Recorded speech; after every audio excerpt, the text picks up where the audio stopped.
Hi guys, this is Tablet-News.com and I'm here with the most surprising tablet I've seen in a while.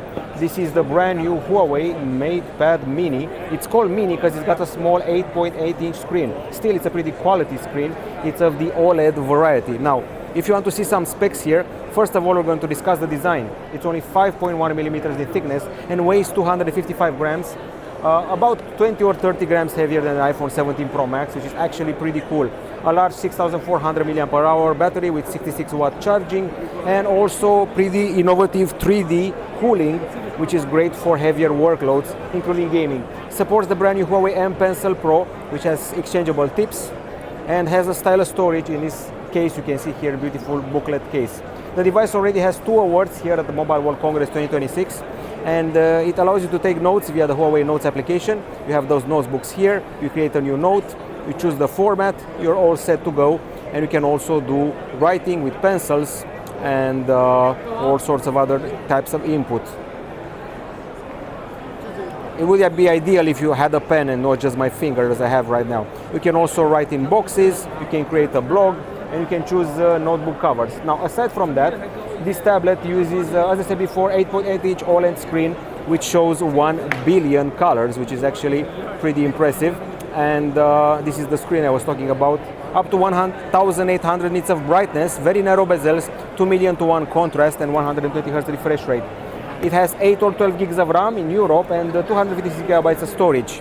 Here you can see a punch hole for the selfie camera, which is a 32 megapixel shooter, while at the back side you have a dual camera combo of 50 and 8 megapixel, 8 megapixels ultra wide. LED flash and 4K capture are part of the package.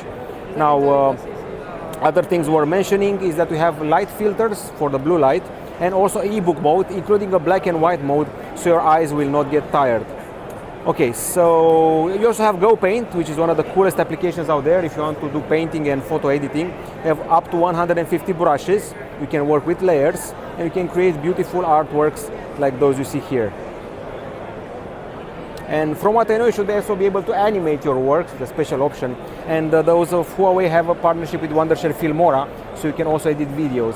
Now we have stereo speakers here, Wi-Fi 7, USB-C 3.2, and once again 66 watt charging. Aside from the green version, there's also a white and black version. The cool thing about this tablet is that you can hold it with a single hand.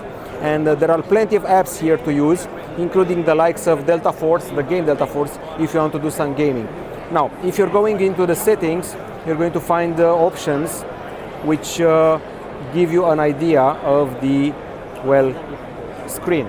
So we have ebook mode, eye comfort mode. Ebook mode also comes in black and white to protect your eyes. Eye comfort can be scheduled or available all day.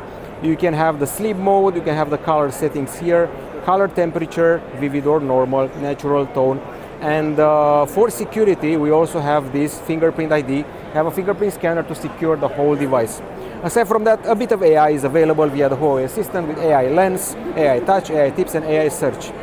And as usual, you should be able to go to the app gallery here and get Gbox to install applications as if you were on Android. So yeah, you can install this one and get access to Google services and Google apps, no problem. And my guess is that you're also going to have some other AI feature related to writing and photo editing. But in a nutshell, finally a compact tablet available on the market, 8.8 inches. Aside from the Lenovo Legion one, which is the gaming one, this is a more civil approach, more regular approach to do reading and movie watching and basic activities, not just gaming. I look forward to the price, particularly because the OLED screen should push the price a bit higher. That's it from Tablet-News.com. Goodbye.